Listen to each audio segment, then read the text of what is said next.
Shalom Aleichem, mes chers amis, j'espère que vous allez bien. Alors le programme, bien évidemment, bien à partir de cette semaine et la semaine prochaine sera chargé, puisqu'on va faire les halachot qui sont compliquées et combien importantes du mois de Nissan et de la fête de Pessah. Donc on fera ça chapitre par chapitre et j'espère vous aiguiller le mieux possible pour passer un Pessah kasher et sa mère pour ceux qui sont chez eux à la maison. Ceux qui ne sont pas chez eux à la maison et qui sont dans des organisations ne sont pas exemptés aussi d'être très vigilants, ce qu'on leur sert, ce qu'on va leur donner à manger, car la fête de Pessah, vous savez bien que le Hametz, il est assour b'masheu, c'est même on va dire, un grain de Hametz, c'est assour. Et donc on parlera, Be'ezat Hashem, des halachot de Pessah, de la cachérisation, ce qui est interdit, ce qui est permis, de la Bédikat Hametz et de toutes les lois concernant Pessah. Mais ça se fera chapitre par chapitre car c'est très long. Et ça sera Be'ezat Hashem au courant de la semaine. En ce qui concerne ce début de semaine, eh bien, malheureusement, vous savez que dans les communautés juives dans le monde et chez nous particulièrement à Casablanca, au Maroc, on a perdu beaucoup de nos chers frères et sœurs à cette période-là, malheureusement juste après Purim.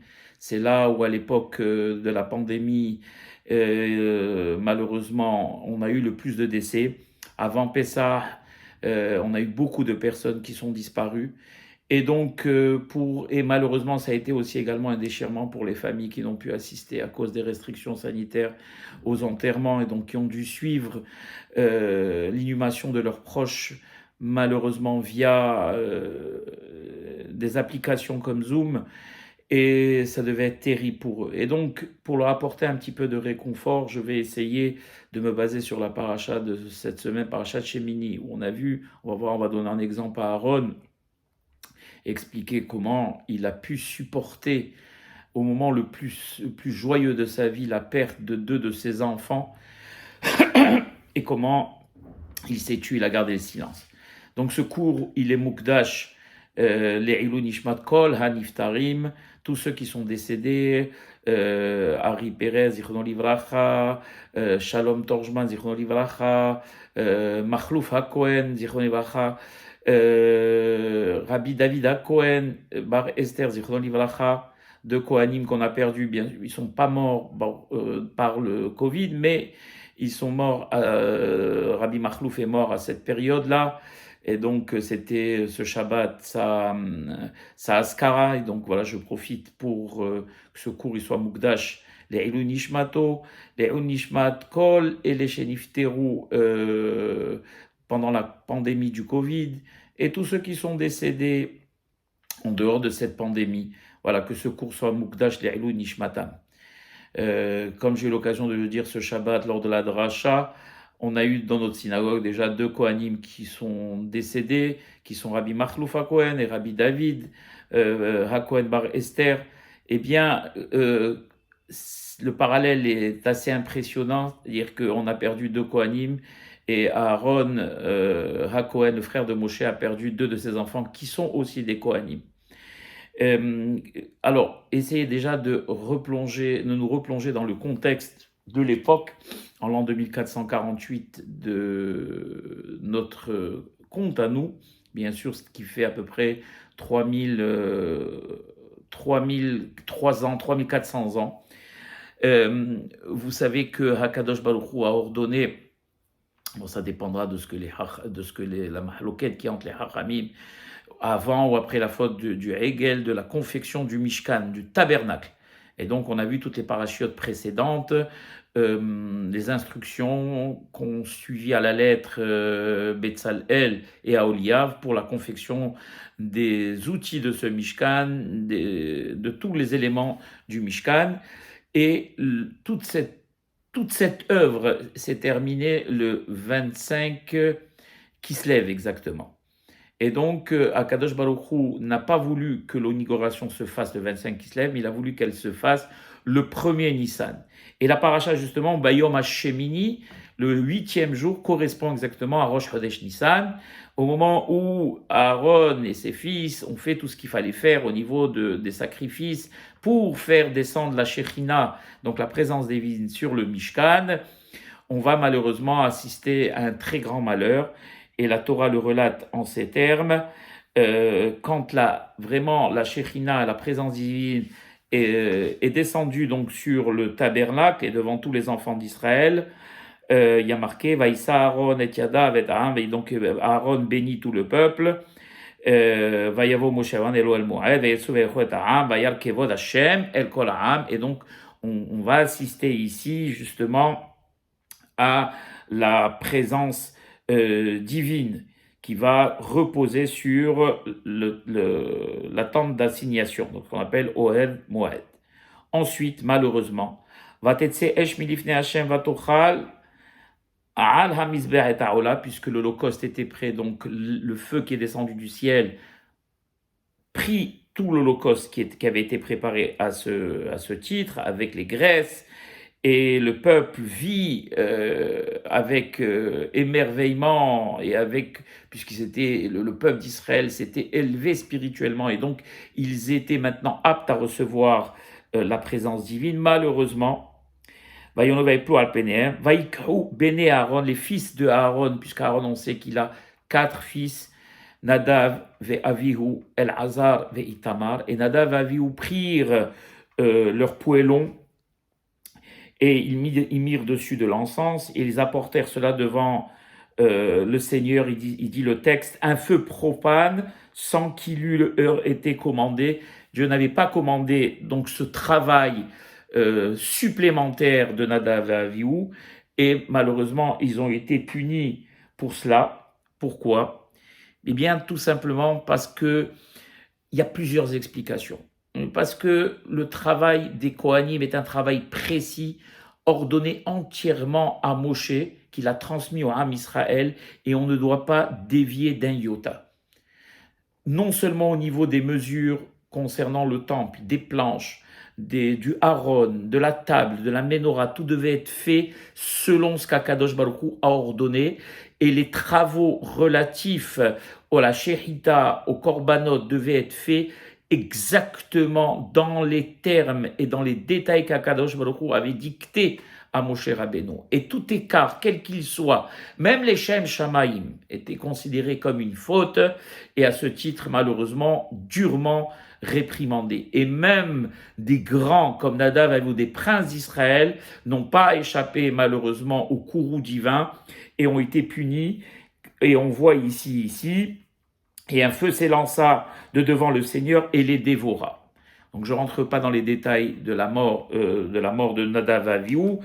Et ils moururent devant le Seigneur. Moïse dit donc à Aaron, c'est là ce qu'avait déclaré l'Éternel en disant, je veux être sanctifié par ceux qui m'approchent et glorifient la face de tout le peuple. C'est-à-dire que, comme il y a marqué Bikrovai et Kadesh, Dieu il va choisir au milieu du peuple les personnes qui lui sont le plus proches et les punir. Et ils disent les Hachamim que par cela, on voit, ça amène les gens à penser que si Dieu punit ses plus proches, Al-Ahad Kama Vekama, qui punira encore plus durement ceux qui sont écartés de son chemin, et c'est là où Midat Hadin, elle est Mekadeshet et Shem Shamaim. C'est Behemet, dans les plus proches que Hakadosh Baruch Hu, il est mit Kadesh, il se sanctifie. D'accord? C'est comme quand un roi, on voit un roi punir ses ministres, ou punir de façon dure ses ministres, alors le peuple reste sur ses gardes, parce qu'il dit, si le roi a puni ses proches, qu'est-ce qu'il sera capable de nous faire si on s'écarte de son chemin? Et donc c'est ce qui s'est passé, et Aaron, qui était le jour le plus joyeux de sa vie, le jour où il officiait pour la première fois à l'intérieur du Mishkan, voir la prunelle de ses yeux lui être enlevée, qui sont Nadav et Avihu, et se retrouver d'un seul coup, passer du stade de la joie la plus grande à la détresse la plus profonde par la perte de ses enfants. Malgré tout, le texte vient et il nous dit la chose suivante, Vaïdom Aharon, et malgré la douleur terrible qui devait habiter Aaron, eh bien, Aaron garda le silence. Je dirais même qu'il est resté au garde à vous. Dom, Vaïdom veut dire qu'il est on va dire qu'il n'a plus, il n'y a plus aucun son qui est sorti de sa bouche et il est devenu, il s'est pétrifié, puisqu'on sait qu'en hébreu, un minéral, on appelle ça domem, il a chante dom qui veut dire un domem, un minéral ne parle pas, ne bouge pas, ne se meut pas comme un animal, pas comme un végétal. Le domem, c'est un minéral et le minéral n'a pas, ne bouge pas, il n'y a pas de mouvement. Et donc, exactement assimilé à Aaron, à ce minéral qui ne parle pas, qui ne récrimine pas, qui ne se plaint pas, il s'est tu complètement. Grâce à cette ma'ala, cette grande ma'ala, puisque à un moment pareil, aucun homme ne peut supporter la douleur et il va fatalement s'exprimer. Et parce qu'il ne s'est pas exprimé, disent les Hachamim, qu'Akadosh Baruch Hu s'est dévoilé à lui et puisque en général, et tout le temps même, je dirais, le processus était le suivant. Akadosh Baruch Hu s'adressait à Moshe, qui lui s'adressait à Aaron, après il s'adressait à ses fils, après il s'adressait aux Ekenim, après à Yoshua, après aux Ekenim, etc. C'était toujours ce même processus. Mais là, pour une fois, Akadosh Baruch Hu s'est adressé directement à Aaron et il lui a délivré la paracha des Shtuyayin, donc des personnes qui ont bu et qui n'ont pas le droit donc de servir Akadosh Baruch Hu en état d'ébriété. Ça, c'est pour vous relater exactement ce qu'il s'est passé, que vous compreniez bien la détresse dans laquelle se trouvait Aaron. Maintenant, ils disent les Hachamim, et c'est le Rav Neyman qui ramène dans son livre Darkei Moussal quelque chose d'autre. C'est vrai que Aaron s'est tué et pour cela, il a eu droit à une révélation. Mais qu'est-ce que ça va nous apprendre? Les Hachamim nous disent qu'il n'y a de révélation possible du divin sur quelqu'un, sur un prophète, sur un grand homme, que si cette personne se trouve en état de joie. S'il ne se trouve pas en état de joie, mais en état de tristesse, eh bien, Akadosh Baruch Hu ne se révèle pas à lui. Pourquoi? Parce que la joie est la manifestation du bitachon et de la emuna la plus totale en Akadosh Baruch Hu. Quelqu'un qui est tout le temps saméa, qui est tout le temps heureux, quels que soient les événements de sa vie, et qui garde toujours le cap, et qui n'est pas triste, puisque la tristesse est justement le contraire. Quand on est triste, ça veut dire qu'on n'admet pas, on ne comprend pas, et donc par cela on démontre qu'on n'a pas confiance en Hakadosh Baruch Hu. Eh bien quelqu'un qui se trouve, qui est charouille dans la simha, eh bien prouve que Dieu en préserve, se révolte pas dans ce qu'Hakadosh Baruch Hu a décidé pour lui et qu'il accepte la sentence divine, et à ce titre, Hakadosh Baruch Hu lui dit, puisque tu acceptes la sentence divine, puisque tu es sharouy besimha, eh bien je peux me dévoiler à toi parce que cela va de pair. D'accord? Et donc c'est ce que la Torah veut nous apprendre déjà, nous dire non seulement Aaron a accepté la sentence divine, le fait qu'on lui ait enlevé ses deux fils, Nadav et Avihu, mais en même temps, parce qu'on peut accepter, garder le silence et être intérieurement triste et se mortifier intérieurement. Eh bien, la Torah nous prouve qu'Aaron, non seulement de manière extérieure, va y donner Aaron, il s'est tué Aaron, il a accepté la sentence divine, mais pas seulement d'un point de vue extérieur, même intérieurement, il a accepté cela. Et c'est ce qui ramène ici le Hacham, et il dit, on peut imaginer à quel niveau spirituel s'est hissé Aaron pour accepter cela. Pour cela, Aaron a dû, bien avant ce qui lui est arrivé, c'est un travail de toute une vie, travailler sur lui-même, car, on va dire, à la limite, il n'a pas été surpris, puisqu'il a gardé son sang-froid, il a gardé sa sérénité, malgré cette terrible épreuve. Ça ne se fait pas en un jour, ça, mes chers amis. C'est un travail de toute une vie, c'est un travail sur soi de toute une vie, comme il dit ici le Hacham, est une réflexion profonde sur le but de l'homme, pourquoi l'homme, le tachlit, qu'est-ce que Dieu lui réserve, pourquoi il est sur cette terre et qu'il est voué à partir, et c'est tout un processus de réflexion qu'on a, où on sait que nous ne sommes pas éternels, nous-mêmes, et bien évidemment, tout ce qui nous entoure, Hamavdil pour nous tous et pour le Ham Israël dans son entièreté, qu'aucun malheur nous arrive, que Dieu en préserve. Mais on sait que ni nous, ni nos enfants, ni nos petits-enfants, ni les personnes n'est éternelle sur cette terre. Et Aaron le savait parce qu'il a travaillé sur lui. Il savait que le tachlit de l'homme, c'était de servir à Kadosh Baruch Hu sur terre un temps donné et s'en aller après Admei Ve'esrim pour nous tous. Et la révélation que Dieu, la révélation de Dieu vers Aaron prouve que Aaron est arrivé au plus haut degré de révélation et de prophétie possible. Il dit ici, le Chacham, que Aaron avait compris et avait assimilé ce qu'on appelle chez nous dans le judaïsme Hisharut HaNefesh. Le Ramban va le ramener ici. C'est quoi Hisharut HaNefesh? C'est l'éternité de l'âme. C'est-à-dire que une personne peut partir de ce monde, mais son âme ne partira jamais. Elle restera éternelle. Elle n'est plus avec nous dans ce monde-là. Elle n'habite plus ce corps que nous côtoyons d'un proche, mais une fois que le corps s'est désintégré et que l'âme est montée vers le Seigneur, vers celui qui l'a donné, qui l'a insufflé au départ dans ce corps, cette âme, Hazve Halila, n'est pas détruite, ne disparaît pas.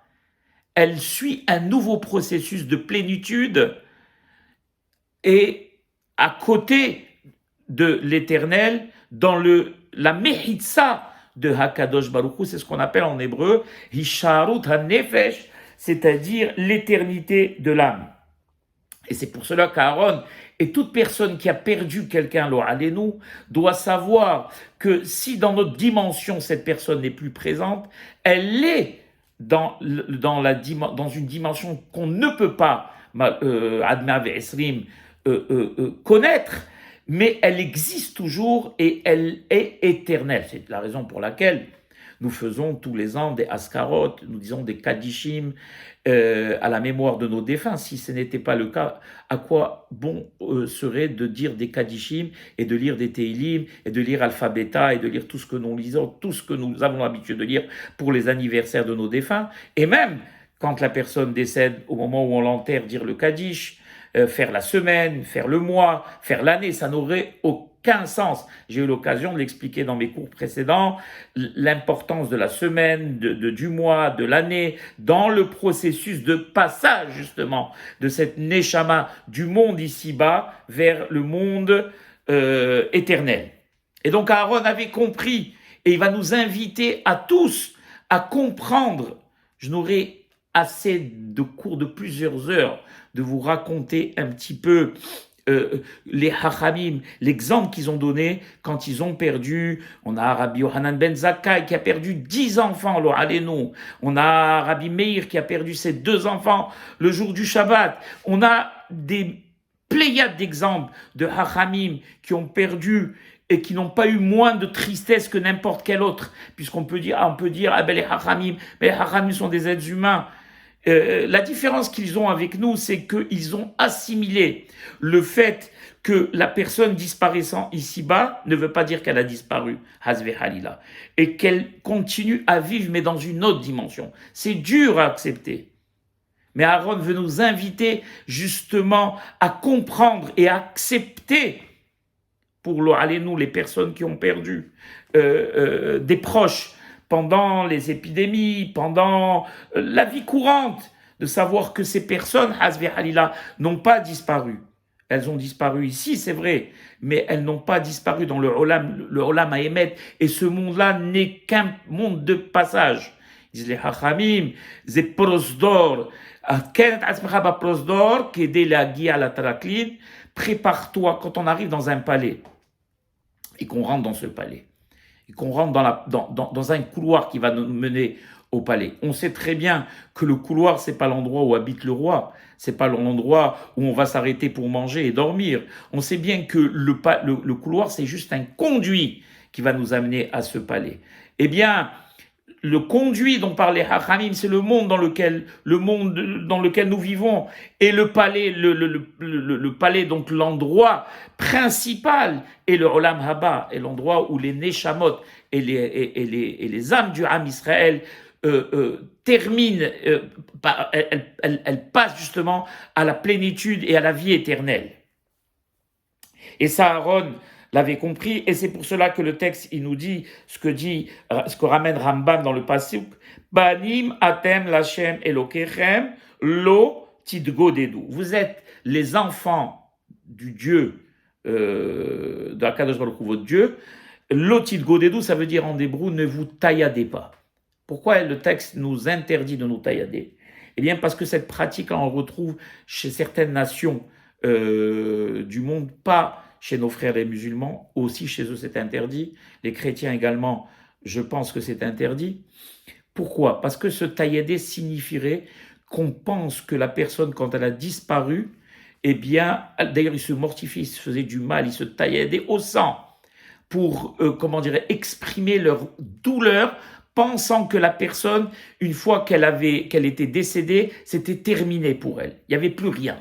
Et donc ils exprimaient cela en se tailladant le cœur et le corps. Et la Torah vient nous dire, attention, Banim atem lachem elokechem, vous êtes les enfants d'Akadosh Baruch Hu, et à ce titre, vous ne devez pas vous taillader. Ça veut dire quoi? Pourquoi d'abord commencer par Banim atem lachem elokechem, vous êtes les enfants de Dieu?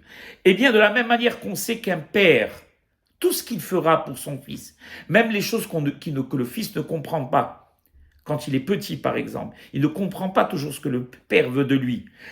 Et certaines sentences du père, ou certaines réprimandes, ou certaines punitions, malgré tout, il accepte ça avec ahava, avec amour, parce qu'il sait que le père, tout ce qu'il fait, le fait pour le bien du fils. D'accord? Et donc, à ce titre, puisque vous savez que votre père vous aime, et qu'aucune des âmes, quelle qu'elle soit, ne sera rejetée par lui dans le Olama Emet, à ce titre, vous n'avez pas le droit de vous taillader. Partez avec confiance et sachez que l'âme qui est partie est entre les mains maintenant de Akadosh Baruch Hu qui va s'occuper d'elle. Et elle vivra et elle jouira de la plénitude dans le Olama Emet, et vous n'avez aucune raison de vous taillader ou de vous mortifier ou d'être peiné beaucoup plus qu'il n'en faut, puisqu'il y a, comme ils disent les Hachamim, un shi'ur, une dose dans la peine, et qu'il est interdit d'exagérer dans la peine et de se mortifier trop longtemps, parce que le fait de se mortifier trop longtemps démontrera qu'on n'a pas confiance, nous, en la sentence divine, en ce qu'Akadosh Baruch Hu a décidé, et comme si Akadosh Baruch Hu, Dieu en préserve, allait faire du mal, nous faisait du mal, nous, en nous prenant quelqu'un de proche. Et je vais ramener ce que dit ici le Rambam, parce qu'il dit, le texte, Bani Matem Lachem Elokechem Lotit Godedu, il ramène ce que dit Rabbi Avraham Ibn Ezra, donc que je viens d'expliquer, et il ajoute, Kita'am Am Kadosh, car nous sommes un peuple saint. C'est quoi Am Kadosh? Il dit, Haftaha Bekiyum Hanefashot Lefanav Yitbarach. Aucune âme Hazve Halila ne sera rejetée. Et toutes les âmes, toutes quelles qu'elles soient, certaines passeront par un processus plus difficile parce qu'elles auront à corriger certaines, puisqu'aucun tzaddik asher ya'aseh tov velo yehta, quelle que soit la personne sur cette terre, quel que soit son niveau, il est impossible qu'il n'ait pas, ne serait-ce qu'un petit peu fauté. Et pour cela, Akadosh Baruch Hu voulant que l'âme jouisse pleinement, eh bien, elle va passer par un processus de réparation, justement. D'accord? Mais aucune âme que Dieu en préserve n'est rejetée de devant Hakadosh Baruch Hu. Toute âme, in fine, trouvera la plénitude. Et c'est ce qu'il dit ici. Velo Issa Elokechem Nefesh, Vehoshev Mahashavot Lebiti, Dar Mimenu Dar, aucune âme ne sera rejetée. En Ra'u Lachem Lid, Godel, n'avez pas le droit de vous taillader, de vous mortifier. Afilou yamut banu alo. Allez, nous-mêmes, cette personne vous est prise dans sa jeunesse, et c'est le cas de Nadav et Avihu qui sont partis très jeunes. Veloy esorakat, il va ramener quelque chose de très important. Veloy esorakatu va bechi ki ateva it orel livkot befirut oaviv veni dudam avbahai. Il dit quelque chose de très vrai, que la Torah, elle connaît la nature humaine. Et il est vrai qu'une personne que Dieu en préserve, quand elle nous est enlevée, le premier réflexe qu'on a, c'est celui de pleurer. Puisque on n'arrivera jamais au niveau de Aaron ou de Tzadikim, qui eux se sont tus, qui n'ont même pas pleuré parce qu'ils sont arrivés à un niveau très élevé de connaissance de ce qu'on appelle l'éternité de l'âme. Et que pour eux, ce qu'on leur a enlevé n'était qu'un passage dans une autre dimension et pas plus. Mais nous, l'interdit de pleurer, jamais la Torah nous l'a mentionné. Au contraire, il y a marqué même dans le texte qui Yivku Ebne Israël et Aserefat et Saraf et Hashem. Dans le cas de Nadav et Avihu, il y a marqué que c'est un ordre même que la nation d'Israël pleure pour cela. Mais les pleurs, comment la Torah les interprète? Eh bien, elle les interprète comme quelqu'un qui va se séparer de quelqu'un d'autre, même de son vivant. Par exemple, on a quelqu'un de la famille, de proche, un fils, une fille, et qui veut quitter un pays parce que, eh bien, elle n'a pas réussi dans ce pays et qu'elle a un avenir beaucoup plus prometteur dans un autre pays. Et au moment où on va l'accompagner à la gare ou à l'aéroport, eh bien, la première des choses qu'on va faire, c'est pleurer. Mais des pleurs pour la séparation. Pas parce que Hasve Halila, cette personne, on voit quelque chose de mal, en fait, qu'il soit parti. Non. Les pleurs sont juste l'expression de notre douleur parce qu'on se sépare. Mais pas pour l'avenir de cette personne. On sait qu'elle ira dans un autre endroit où elle vivra pleinement et sereinement avec une belle parnassa et qu'elle s'accomplira. De cela, on n'a aucun doute. La seule chose qui nous donne envie de pleurer et qui nous fait pleurer, c'est la séparation. Et c'est ce qu'il dit ici. Le Rambam, où il ramène et il dit que la Torah nous a permis de pleurer que justement pour la séparation, mais pour rien d'autre que cela. Et il dit, à la fin, au Mikan, Smach les rabotés, de là, on voit sur quoi se reposent nos maîtres, en interdisant de s'endeuiller beaucoup plus que ce que la Torah a permis. Et il dit ici, les filles et le Ramban y ramène, Hama Amin Bachem, celui qui croit en Akadosh Baruch Hu. Yodé Amashma Mikan, que c'est celui qui s'endeuille perpétuellement et toute une vie que Dieu en préserve, lo Aleinu, c'est qu'il ne croit pas en Akadosh Baruch Hu. Celui qui a compris et qui dit Baruch Dayana Emet, c'est quoi Dayana Emet? Le juge de justice, de la vérité. C'est-à-dire qu'Akadosh Baruch Hu, jamais il fera quelque chose qui sera injuste.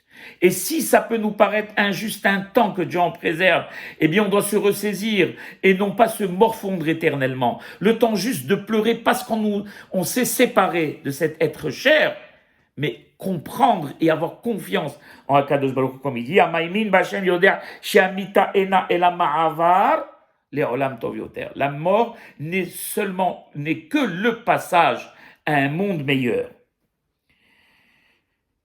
Et je saute sur ce qu'il a dit, et là où il dit Vaïdom Aaron, et c'est pour cela qu'Aaron a gardé un silence de plomb, parce que Aaron était arrivé à ce degré de prophétie où il avait compris justement cela, car il est impossible pour un être normal, qui n'avait pas travaillé sur lui, d'arriver à se taire et à garder le silence à un moment aussi terrible.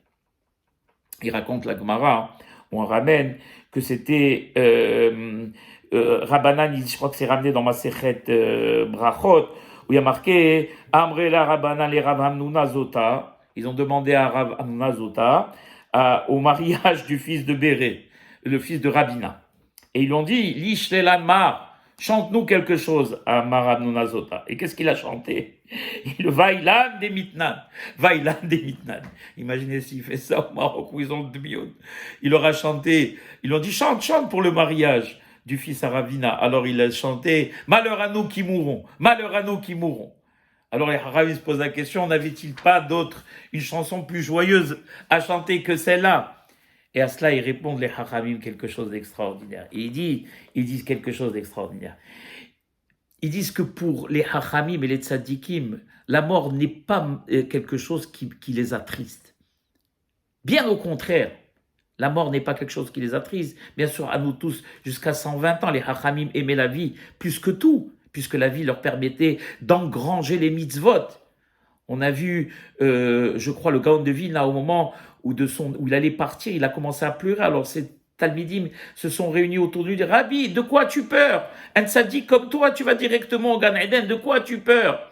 Alors il a dit, je pleure. Et pourquoi tu pleures? Il a dit, je pleure parce que je vais quitter un monde où pour quelques proutotes, quelques centimes, et il tenait son tzitzit dans la main, on peut faire des mitzvot. Et je vais arriver dans un olam où malheureusement, eh bien, on ne pourra plus, on peut plus faire de mitzvot comme on dit, quand on arrive dans le olam Emet, on peut plus faire de mitzvot. C'est pour ça qu'on compte sur les descendants pour que l'âme des défunts s'élève. Alors, et c'est pour ça que je pleure. Donc, ils aimaient la vie, les Hachamim, les Tzadikim. Ils aimaient la vie parce que c'était ce olam, ils l'aimaient parce que ce olam était le olam, justement, de préparation où on pouvait engranger des mitzvot. Donc, ne pas penser que Dieu en préserve, que, comme on l'entend dans certaines philosophies, malheureusement, aujourd'hui, des kamikazes qui vous disent qu'on aime plus la mort que la vie, Hazve Halila, on n'aime pas la mort plus que la vie, au contraire, on aime la vie, parce que la vie nous permet de servir l'éternel et d'engranger les mitzvot. Mais les Hachamim, quand ils parlaient de la mort, ils n'avaient pas peur de la mort dans le sens où, comme il explique ici, la mort, penser à la mort ne leur amenait pas tristesse, bien au contraire. Pourquoi? Parce il y a marqué dans Michelet, Vatishak le Yom Aharon. Et elle rit dans son dernier jour. Quelqu'un qui a une vie bien remplie, qui a fait la volonté d'Akadosh Baruch Hu, eh bien, le jour de la Mita, pour lui, n'est pas un jour triste, c'est un jour, comme ils disent les Hachamim, Ensimha Keatarat Asfekot. Puisque le jour où il part de ce monde, c'est un jour où il n'y a plus d'ambiguïté, où tout est dévoilé. Et il n'y a pas plus grande simha, plus grande joie que le dévoilement, justement, des doutes qu'on avait dans ce monde, puisque dans ce monde, on n'a pas accès à certaines choses. On n'a pas accès aux choses qu'Akadosh Baruch Hu nous cache et qu'il nous dévoile et que l'âme peut voir, puisque l'âme, tant qu'elle est dans le corps humain, elle n'a pas la possibilité de pouvoir accéder aux nistarot, aux choses qui sont cachées. Et que quand elle sort de ce corps et qu'elle arrive dans le Olam Emet, que tout lui est dévoilé, qu'elle comprend tout. Et c'est pour ça que les Hachamim, la mort ne leur faisait pas peur, car ils avaient une vie bien remplie. Et c'est pour ça que pour eux, quand il a chanté Rabbeinu Nazota, Vailan de Mitnan, eh bien, c'était pas au contraire de la tristesse, mais beaucoup plus de joie. Il ramène le Rabbi Moshe Rosenstein, le Mashgia de la Shiva de Lomza, il ramène une autre façon de voir les choses. Qu'est-ce qu'elle dit, la Gemara? Elle dit, la Gemara, si on veut savoir Behemet, si les joies que nous vivons dans ce monde-là sont des vraies joies et ne sont pas des joies seulement d'excitation, de débauche, hasve halila, ou d'agitation, eh bien, si on arrive en même temps, pendant une joie, donc en l'occurrence pendant le mariage du fils de Rabina, de parler de mort et que parler de mort ne nous attriste pas, eh bien, ça prouve que la joie que nous vivons est une vraie joie. Et une joie qui est l'Echem Shamaim, qui n'est pas empreinte de débauche et d'excitation et d'agitation inutile. Car quand on est dans une joie et qu'on se rappelle de la mort Adma Esrim et que ce rappel nous assombrit cette joie, eh bien cela prouve que la joie que nous vivons n'est pas une joie l'Echem Shamaim. D'accord? Donc, c'est exactement ce que nous explique ici le Hacham. Il nous explique que pour les tzaddikim, les tanaïm, les doshim, les emoaïm, les rishonim, les aharonim, tous les hachamim et tous les tzaddikim, le fait de se rappeler du jour de la mort, non seulement, et ça c'est ce qu'ils disent les hachamim, quand le Yetzer Hara vient et nous agresse et nous attaque, eh bien, un des remèdes, c'est Yaskirlo et Yom Hamita, il doit se rappeler le jour de la mort. Pourquoi? Parce que il sait très bien que le jour de la mort, il va être jugé pour ses actes. Et donc, ça va lui faire peur et il va renoncer à la faute. Donc, les Hachamim nous expliquent ici que la mort, on appelle ça ptira. Ptira en hébreu, si vous allez dans le langage moderne, quand on veut renvoyer quelqu'un d'un travail, on utilise le terme petira, mais fatrimoto, c'est-à-dire qu'on le licencie. Ça veut dire quoi? Ça veut dire que quand on renvoie quelqu'un, est-ce que la personne elle disparaît de ce monde? Elle disparaît pas, elle quitte un endroit pour aller peut-être travailler dans un autre endroit. Eh bien, pour la mort et le décès, d'ailleurs, comment on appelle le cimetière? On appelle ça Bet Haïm. Haïm au pluriel. D'accord? Pourquoi? Parce qu'on sait dans le judaïsme et dans les religions monothéistes que la vie sur cette terre n'est qu'une étape préparatoire à la vie éternelle. Et donc c'est pour ça qu'on appelle ça Bet Haïm, parce que à contrario, l'endroit où on se rend pour pèleriner est un endroit où ceux qui y sont terrés ont déjà accédé à la seconde vie, qui est la vie éternelle, et on n'a pas justement à se mortifier, et on n'a pas justement à avoir de la peine, car on sent, et si on fait attention, et si on est plongé dans cette philosophie, on sent la présence de nos défunts, on sent leur présence de manière très très forte, non seulement dans les endroits où ils sont inhumés, mais également dans la vie de tous les jours, où beaucoup de personnes vous diront qu'ils ressentent la présence des défunts dans toutes les étapes de leur vie. Et pour conclure, vous raconter une petite histoire qui est terrible, qui est triste, mais qui vous aidera beaucoup plus à comprendre comment les Hachamim appréhendaient justement cela, ce moment de la séparation. On raconte c'est une histoire qui est ramenée par Rabbi Shlomo Zalman Auerbach, Zechat Sagiv Akadosh Livracha. Il raconte sur le Rav de Yerushalayim qui s'appelle le Aderet. D'accord? Et ce Rav de Yerushalayim est un très grand tzaddik. Il a malheureusement dû perdre une fille très jeune. Elle était très jeune quand elle est partie. Ça a été terrible pour lui. Les gens de Yerushalayim connaissaient la ponctualité du Rav et savaient que le Rav n'aimait pas le retard. Et donc, à ce titre, les gens de la Hevra Kadisha sont venus à l'heure prévue de l'enterrement. Et quels n'ont pas été leur étonnement de voir que le Rav n'était pas présent, qu'il était encore enfermé dans la chambre.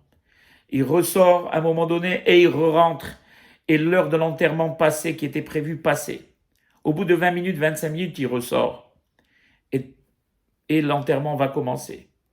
Quand on posera plus tard la question au Rav, on lui dit, Rabbi, pourquoi est-ce que toi qui es tellement précis, on n'a pas commencé l'enterrement à l'heure que tu avais prévu? Alors il dit la chose suivante. Mes enfants, il y a marqué, Keshem shemevarechim ala tova, kar mevarechim ala ra. Les Hachamim nous ramènent, nous disent que de la même manière qu'on bénit le Tout-Puissant pour les bienfaits, on doit bénir le Tout-Puissant même quand il nous arrive malheureusement des malheurs. De la même manière, ils disent les Hachamim, Keshem, ils disent pas pour un bienfait, si j'ai gagné au loto, alors je bénis le Tout-Puissant. Si j'ai perdu, que Dieu en préserve de l'argent, alors je me tais, je ne dis rien. Non, on doit bénir autant le Tout-Puissant pour les bonnes choses et pour, entre guillemets, les mauvaises choses. Malgré le fait que Rabbi Akiva Lavasham disait « Kalman de Avid Rahamana » l'état avide, tout ce que Dieu le fait, eh bien, il le fait pour le bien. Car Akadosh Baruch Hu fait tout ce qu'il fait à un tachlit, à un but. Et donc, on ne peut jamais que Dieu en préserve, comme il avait dit Moshe Rabbeinu à Akadosh Baruch Hu, la mareota, la amazé. Et Dieu s'était énervé. Il avait dit Haval al Avdi vela mishtakin.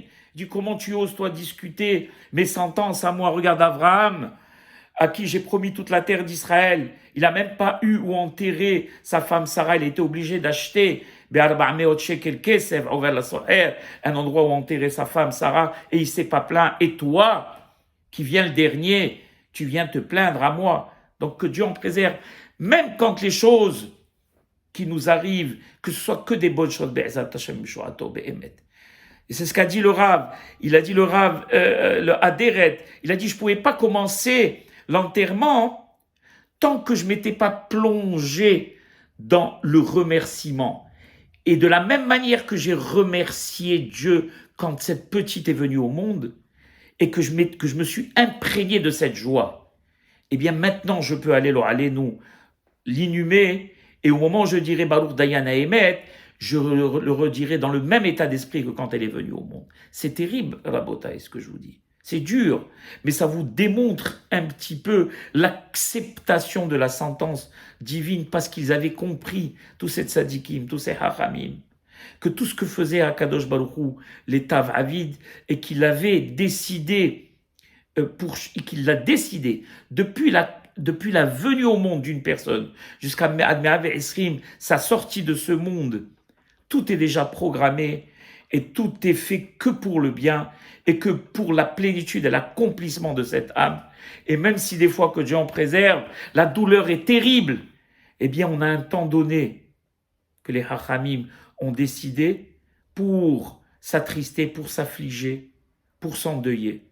Mais passé ce temps, on doit accepter la sentence d'Akadosh Baruch Hu et dire Baruch Dayan Haemet et Be'emet, parce qu'on sait que l'âme du défunt qui nous a été enlevée maintenant vit dans un monde et une dimension de plénitude, et que Be'ezat Hashem B'tchiyat Ametim, on se retrouvera tous Be'ezat Hashem B'Shurato, Amen ve Amen. Voilà mes chers amis, j'espère que ce cours qui est un cours qui est dur, difficile, aidera les personnes qui ont perdu un proche, une proche, eh bien, à supporter un peu plus leur douleur et à savoir qu'on est les enfants d'Akadosh Baruch Hu et qu'Akadosh Baruch Hu nous aime et que s'il nous a pris quelqu'un, c'est pas Hasvehaïla pour nous faire du mal, mais c'est parce que c'est le Tachlit Kola Adam et que chaque homme sur cette terre, eh bien, a un temps donné, à une fin. Demandons à Akadosh Baruch Hu, Be'ezat Hashem, qui nous donne à tous la santé, qui nous donne à tous longue vie, pour qu'on puisse le servir le plus possible, pour qu'on puisse engranger des mitzvot le plus possible, qu'on puisse profiter, bien évidemment, des joies de la vie, de voir nos enfants, nos petits-enfants se marier. Be'ezat Hashem B'Shurato. Amen, ve Amen. Voilà mes chers amis, à très bientôt.